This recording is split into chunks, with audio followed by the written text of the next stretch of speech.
अस्सलाम वालेकुम। आज 3 अगस्त है। ये हमज़ा के बागीचे में मैंने पेड़ के इस दरख्त को काट के तो इस पे कुछ पैबंद लगाए थे। इस पे मैंने 5 मुख्तलिफ वैरायटी के पैबंद लगाए थे और पिछले 2 महीनों में ये सभी पैबंद जो हैं इन्होंने उगना शुरू कर दिया है। अभी मैंने इसकी कुछ शाखें जो अंदर की तरफ जिनका झुकाव था या जिनकी ग्रोथ अंदर की तरफ हो रही थी उन्हें मैंने काट दिया है और 2 पैबंद जो हैं वो बहुत ज़्यादा लंबे हो गए थे और उनमें से एक जो है वो अपनी बहुत ज़्यादा लंबाई की वजह से यहाँ से वो क्रैक हो गया था। इसे मैंने अभी आर्जी तौर पे इसकी मुरम्मत की है और इसको मैंने साइड पे एक सपोर्ट भी लगा दी है।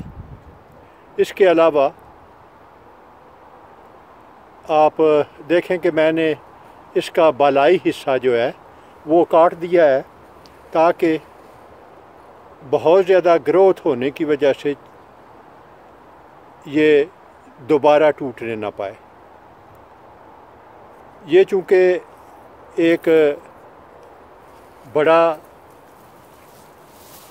पौधा था, इसकी जड़ें जो हैं वो अच्छी तरह एस्टेब्लिश हो चुकी हैं और इसे काट के तो मैंने पैबंद लगाया था।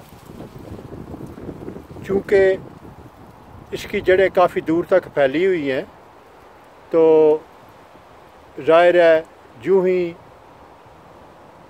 पैबंद कामयाब हुए और उन्होंने उगना शुरू किया तो जड़ों ने खुराक का वाफर मिकदार में ज़ख़ीरा इसे मुहैया किया है, जिसकी वजह से इसकी ग्रोथ जो है वो बहुत ज़्यादा थी।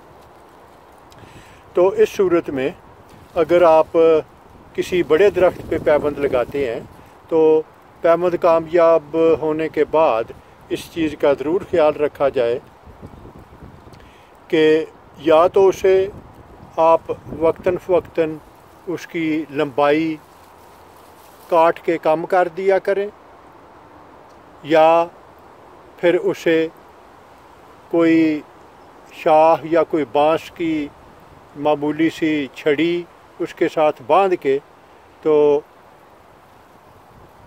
उसको सपोर्ट मुहैया करें ताकि वो अपनी लंबाई या ग्रोथ की वजह से टूटने ना पाए। तो ये थी हमज़ा के नाशपाती पर एक पैबंद। 2 महीने पहले ये पैबंद लगाए गए थे और अभी आप देख सकते हैं कि 5 पैबंद जो हैं वो कामयाब हैं और 5 के 5 पैबंद उनकी ग्रोथ शुरू हो चुकी है।